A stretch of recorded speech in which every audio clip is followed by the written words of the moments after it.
Okay, this is the part 3. Welcome everybody. I'm just so happy. I fixed the receiver.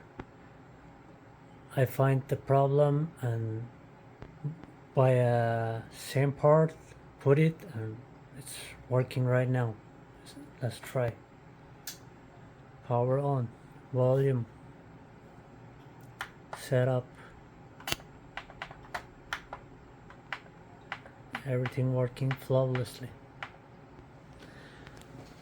If you have a receiver like this transformator and it stuck in the hybrid standby mode, clicking continuously, this means a transformator is bad on this situation. So you can check first the transformator. If it's okay, so you can check the circuit board, the other stuffs. But right now I fix it and it's working perfectly.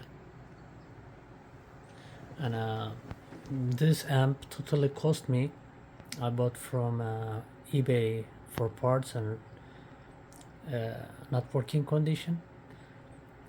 I pay $179 with tax, plus I bought this transformator for $60 from the eBay. Luckily I find the same model, so total cost me $230.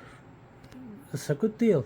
It's a brand new, everything clean, and the brand new one is $499 plus tax. Thank you guys for watching. If you like the video, please thumbs up, and you can do any comment on the video. Thank you.